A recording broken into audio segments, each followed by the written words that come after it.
Akhidun biyadihi, aku memegang tangan seorang sahabat ini. Id arada rajulun, kemudian datanglah seseorang yang meminta fatwa.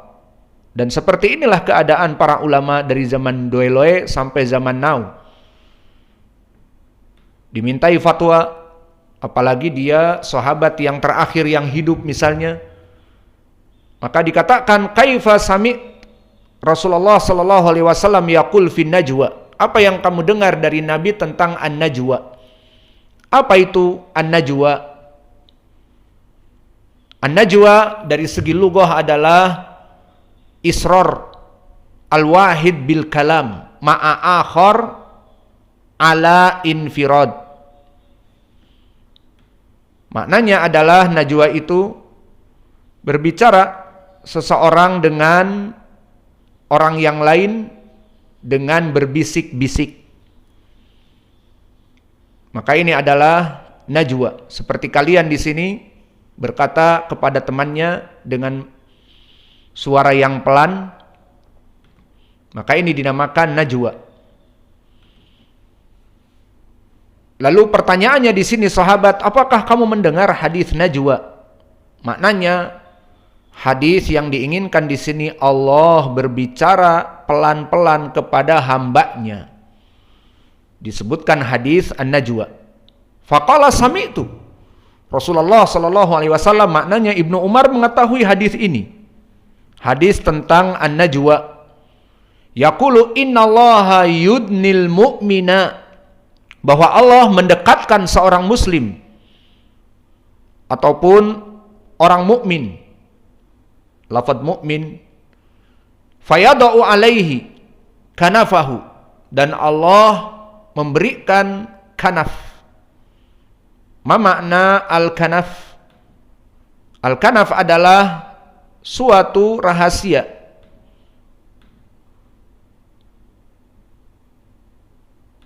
Al-kanaf adalah dari segi lughah as-satr wal hirz, an-nahiyah. Maknanya adalah perkara yang tertutup, perkara yang dirahasiakan, atau sitar yang menutupnya. Ini yang dimaknakan dengan al-kanaf. Maka di sini disebutkan Allah mendekatkan mukmin, fayadau alaihi kanafahu, dan menutup sitar, mengangkat sitar, kemudian menutupnya. Fayaqul ata'rifu dan bakada, apakah kamu mengetahui dosa-dosa yang telah kamu lakukan ini terutama? Ata'rifu dan bakada, fayaqul na'am ayyu rabbi. Kalimat ayyu ay harfun nida, maknanya ya rabbi, dan harfun nida katsir.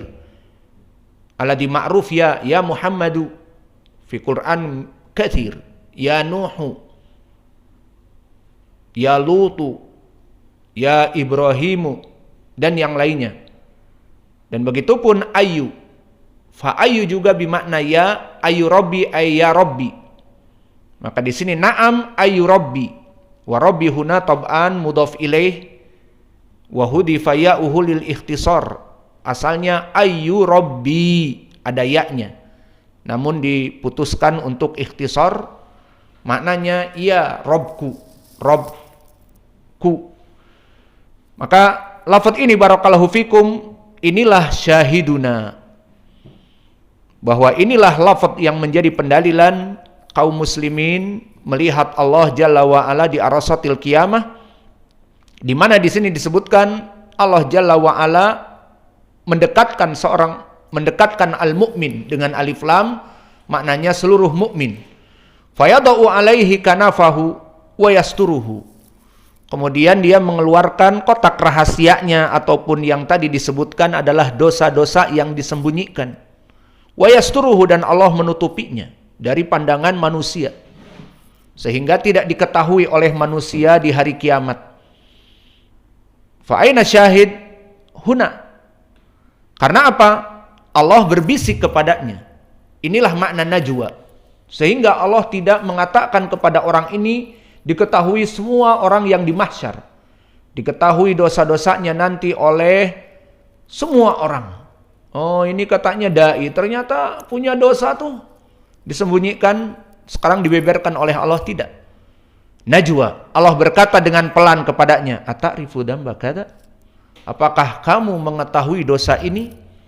Maka diberikan kanafahu, yang dia rahasiakan, wa yasturuhu, dilihatkan kemudian ditutup. Ingat dosa ini seperti itu. Ata'rifu dan bakada, apakah kamu mengetahui dosa kamu ini? Fayaqulu na'am ayu rabbi, tentu wahai Allah, dosa-dosa ini aku mengetahuinya.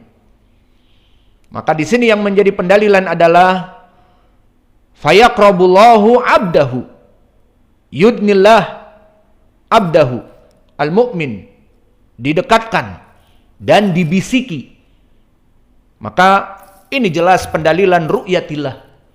Kalau seandainya ru'yah hanya sekedar melihat, dan kita beristidlal juga lafaz-lafaz seperti di hadis Adi ibni Hatim, di mana seseorang itu akan sayukallimuhullah laisa bainahu wa bainallahi turjuman, hanya dia dengan Allah dan tanpa diterjemahkan. Ini kita jadikan pendalilan di pelajaran yang lalu bahwa seorang akan melihat Allah di arasatil kiamah, maka begitu pun di sini min babil aula. Kenapa?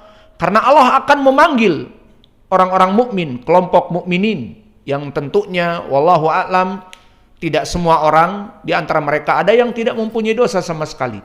Dan di antara mereka ada yang pantas untuk diumumkan. Siapa yang pantas diumumkan dari hadis yang sering kita ulang?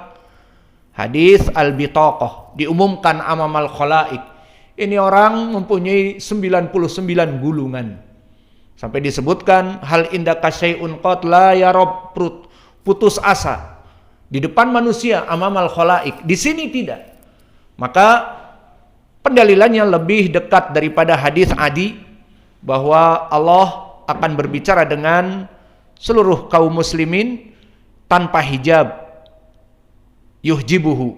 Di sini pun di mana dia dibisiki oleh Allah, menunjukkan antara dia dengan Allah sangat dekat.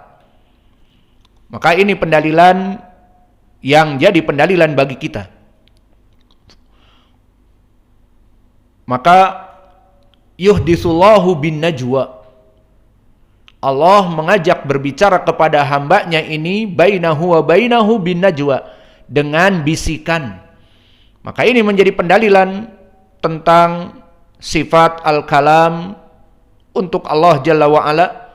Di saat mengatakan ata'rifu damba kada, ata'rifu damba kada, fayudakiruhu, Allah mengingatkan, dibuka cukisnya, jam sekian, tahun sekian, bulan sekian, seperti di internet, masuk ke website xxxxxxxx misalnya, jam sekian, nggak ada orang, pada tidur.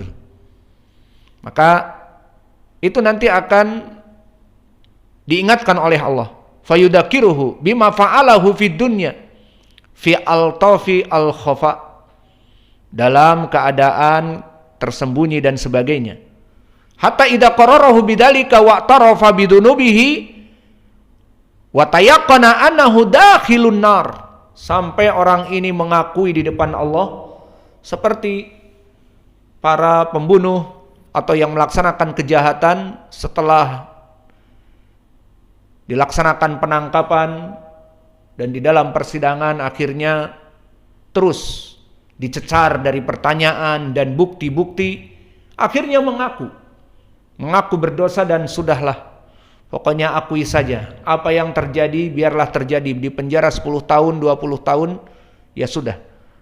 Maka orang ini tayaqqana annahu dakhilun nar, iya wahai Allah, na'am, tentu itu perbuatan dosaku dan dia menyesali. Dan dosanya yang zahir di sini wallahu a'lam, dosa yang belum taubat atasnya. Maka kalau kita berdosa, cepat bertobat, cepat beristighfar, dihapus. Maka pada saat itu dia dalam keadaan putus asa, berhak untuk masuk api neraka la mahalah, tidak ada pilihan lain illa an yatadarakahu afwullah, kecuali dia akan masuk api neraka kecuali jika diampuni oleh Allah. Maka apa yang Allah katakan? Subhanallah. Satartuha alaik fi dunya wa ana aghfiruha lakal yaum. Lihat bagaimana Allah yang mencintai hambanya. Sudah jelas dia mengaku. Apa dikatakan? Dosa-dosa ini dulu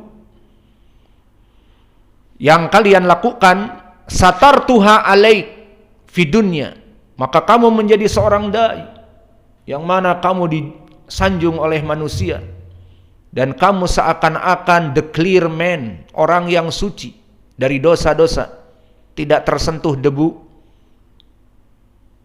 Namun ternyata orang ini di sisi Allah mempunyai dosa-dosa yang banyak, namun Allah sembunyikan atasnya. Maka dikatakan satartuha alaika fid dunya.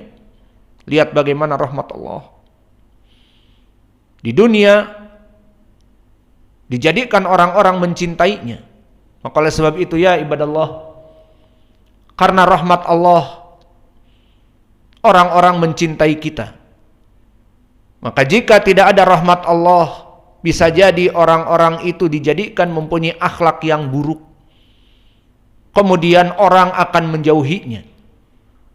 Dan dari dosa-dosa yang dia perbuat, semua orang akan lari darinya. Maka dari kecintaan Allah kepada kita, Allah menutup dosa-dosa kita. Namun ada saatnya. Bisa jadi di awal-awal dakwah dia ditutupi. Namun karena pekerjaan dia seperti Yahya Al-Hajuri, Luqman Ba'abduh dan yang lainnya mencari kesalahan tulabul ilm, disebutkan di mimbar, dijauhi agar tidak mengajar lagi, agar dirampas dari pondok pesantrennya. Maka perbuatan-perbuatan seperti ini terus menahun.